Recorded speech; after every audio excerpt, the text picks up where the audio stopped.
So in the last video episode, we talked about how it's your right to defend yourself and your community against the violent rioters, which have and again I can go into the reasons about why they're rioting and the fake news' role in that, but that's not really what this is about. This is a video aimed more at helping to resolve the immediate threats to your community as a result of the fake news, the unwarranted fake news publicity of the stunts that happened, that have happened recently. And this is just the fake news doing what it always does. It takes all of the human tragedies all over the world and says, here, this is your fault, deal with it, because this is how they make their money. Remember, fake news thrives on human suffering. So right now, this is like September 11th. This is like Christmas Day for the fake news anchors. So they're cashing in big in ad revenue and ratings. And that may sound rather crass, and you might say, "Oh, Pete, you're being a conspiracy theorist. What would we do without the news?" Well, I'm going to tell you how you can use the news and how you can avoid the news using you. But that's just in a moment. So in the last video, we talked about how you can really, it's not when you have paid protesters, essentially a paid army, a privately funded American paid army wreaking terror. This is domestic terror, is really what these riots are, because the goal is to make you afraid to come out of your house during the day. And you might say, well, this doesn't really apply to me. I live in a very safe, kind of friendly community.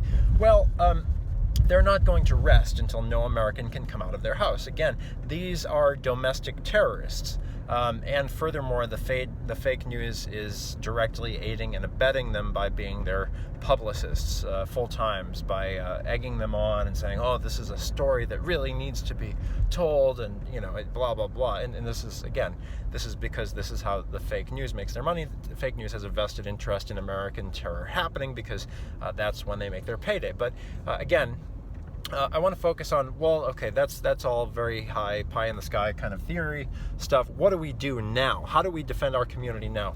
Own a gun, so you can, don't be afraid, train yourself to understand that, unfortunately, we happen to be under attack from other Americans who are paying other Americans to attack us, and our government is at pretty much all levels is not being a good steward of our blessed country and protecting the lawful citizens. So own a gun so you can protect yourself. We see even some police whom we taxpayers are paying, joining the violent rioters symbolically. The police aren't throwing the Molotov cocktails, but they're visibly, I guess the police thinks that this is some way that they can gain favor with the angry terrorist rioters. And it's a very weak thing to do. If you're a police officer who is demonstrating with protesters in any way, you have turned on your community, okay? And really, you've sided against yourself, and a house divided against itself cannot stand. So watch out for police officers like that in your community and fire them. It's very rare, by the way. This is like a 1 in a million thing.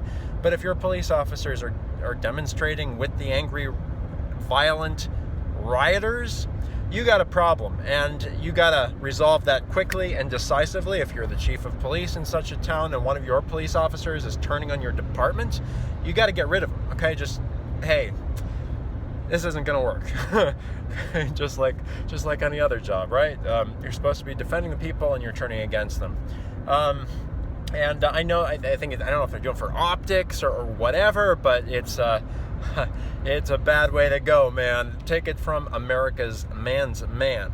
Okay, so that's the first thing. So don't rely on the police. First of all, you may want to consider allocating emergency funding to your local police department if they do a good job. If you trust your police, as most communities do, you may want to consider allocating more emergency funding to them. But from a constitutional long-term standpoint and protecting our constitutional rights, we don't want to live in a police state, right? I mean, so if you don't personally, going out and shooting people to death doesn't give me the jollies, particularly. So it's probably, if you're able to, and most of the people watching this video, it's going to be more, probably a more feasible option, and a more realistic one for you would be to hire your own security detail, not just personally, but for your town. These again, I don't want to use derisive labels, but for George Soros and the rest of them, but these kind of leftist organizations like MoveOn.org, all the anti-American organizations kind of trying to avoid the limelight, but they're coming out of the woodwork, that are paying these paid operatives. Remember, like back during the Hillary Clinton campaign, they paid people who said, "Oh, don't worry, no one's ever going to find out that we were associated with you." And then, of course, we got investigative video of the whole conversation. It's kind of funny, but that's what you have. You have the sellouts right now, people like the fake news who make their fortunes off of the misery of American people, off of causing terror, but they do it through silent partners, and so obviously, as lawful citizens who are all for America, and for our law-abiding citizens who are we are truly on the defensive here. We're not the ones sodomizing people. We're not the ones throwing bricks at police. We're the good guys, right? We should, another thing that your municipality, your city, your town might consider, even a private citizen action group, or may I say militia, may decide that it is best to hire a security detail, hire a large security detail that that's fully licensed and certified to carry weapons, and essentially hire your own local militia. It's really easier here in America than anywhere else in the world to hire your own security detail defense. Lawful security employed for the purpose of defending your community. And right now, you can't just sit and wait around. This is because we live in a world of such kind of passive men who don't seem to be with it. We grew, a lot of, especially my generation, millennials, we grew up in the Kurt Cobain world of here we are now, entertain us. Well, the fake news has done that, and you'd think we'd have learned by now, but now is the time, even in your seemingly sleepy community, to be proactive, to go on the I don't want to say go on the offensive physically, because we're not attacking anyone, but we need to make sure that there are appropriate measures in place to make sure that your children are safe, that your wife is safe, and that you are safe, because at the end of the day, all lives do matter, but your life is going to matter to you, just like black lives are going to matter, more to a certain subset of the population. It's just kind of the reality of the way things work. And when it comes down to it, at the end of the day, do you want your friends, do you want your next door neighbors to die? And that might seem, you're going to say, well, you're just kind of fear mongering or whatever. Listen, people are being killed and injured. Okay, the people who are being paid right now to defend you are already being attacked in other parts of the country. So, do you want to become a statistic? Do you want your family to live in fear from these paid domestic terrorists who are rioting at the behest of the infotainment fake news?